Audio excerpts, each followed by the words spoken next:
On va écouter à présent, on va prendre la direction d'Israël et on va écouter le Premier ministre israélien. Que ce sera fait. Quelque part, c'est très reposant.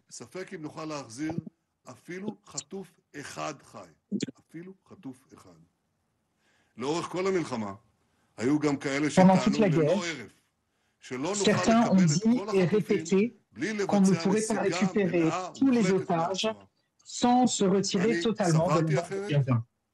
Eh bien, moi, j'ai pensé autrement et j'ai œuvré autrement. Grâce aux décisions courageuses que j'ai prises avec mon gouvernement, grâce à l'héroïsme de nos combattants, nous avons ramené jusqu'aujourd'hui 207 de nos otages. Mais je n'ai jamais renoncé aux autres. Je n'ai jamais renoncé aux autres objectifs de guerre, comme je l'ai dit aux otages. Et je me suis adressé à eux directement depuis le début. Nous ne vous avons pas oublié un seul instant.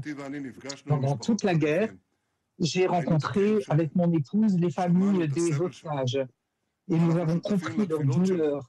Nous avons participé à leurs prières, qu'ils puissent enfin retrouver leur famille et qu'ils puissent retrouver leurs proches et que les familles puissent ramener leurs chers disparus pour une sépulture. Il y a quelques semaines, j'ai ordonné à Tsahal de rentrer dans le bastion le plus important du Hamas, la ville de Gaza. En même temps, j'ai coopéré et préparé tout un plan politique qui a changé la situation. Que maintenant, ce n'est plus Israël qui est dissuadé, mais c'est le Hamas. Grâce à la pression militaire et politique, le Hamas a été obligé d'accepter notre plan. La première étape sera que le Hamas libérera tous nos otages et les forces centrales se redéploieront et que nous continuerons à avoir le contrôle de tous les espaces libérés. Et il y en a qui nous disent, il y a déjà 1 an ou 2, le Hamas était prêt à libérer nos otages sans qu'il y ait de retrait total de la bande de Gaza. Eh bien, je peux vous le dire, c'est simplement un mensonge. Ce qui a amené le changement dans la position du Hamas, c'est uniquement la pression militaire et politique. Grâce au soutien que j'ai reçu de votre part, citoyens d'Israël, grâce à l'héroïsme de nos soldats, j'ai réussi à résister aux pressions énormes de l'intérieur et de l'extérieur et je n'ai pas cédé aux exigences du Hamas. Si on avait écouté toutes ces pressions, nous serions sortis de Gaza sans aucun résultat, nous n'aurions rien obtenu et on aurait permis de réarmer la bande de Gaza. On n'aurait pas liquidé Daesh, Nasrallah, Sinwar, on n'aurait pas liquidé le régime de Assad et l'axe du mal de l'Iran. Et surtout, d'abord et avant tout, nous n'aurions pas enlevé la menace existentielle des missiles balistiques et de l'arme nucléaire du côté de l'Iran. C'est un résultat historique qui sera inscrit dans les annales de l'histoire d'Israël. Je remercie mon ami, notre ami, le président Trump, qui a aidé pour cette action historique, qui a lancé des avions B-2 pour attaquer les installations nucléaires de Fordow. Je le remercie pour son soutien tout au long de cette guerre.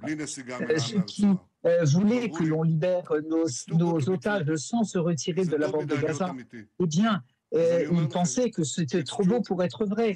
Eh bien, vous voyez qu'ils ont eu tort. C'est tout à fait exact. Et avec l'aide de Dieu, très rapidement, cela va arriver maintenant. J'ai donné ordre aux équipes de négociation sous les ministres d'Hermer d'aller en Égypte pour terminer de conclure tous les détails de libération. Notre intention, l'intention de nos amis américains, c'est de limiter ces négociations à quelques jours. Et j'ai entendu le président Trump ce soir. Il a dit clairement qu'il ne permettrait plus au Hamas de perdre notre temps et de traîner les pieds. Ensuite, à la deuxième étape, le Hamas sera désarmé et la bande de Gaza sera désarmée. Et donc, ce sera contrôlé par le président Trump et par nous.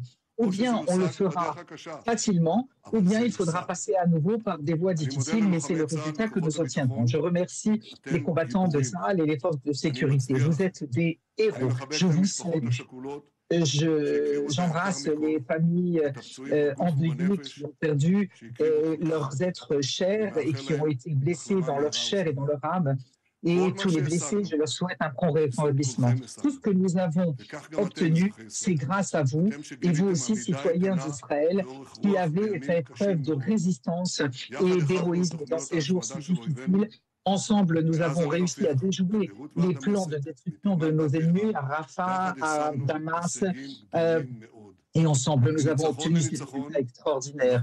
De victoire en victoire, nous changeons ensemble le Proche-Orient. Et ensemble, nous continuerons à œuvrer pour assurer l'éternité d'Israël.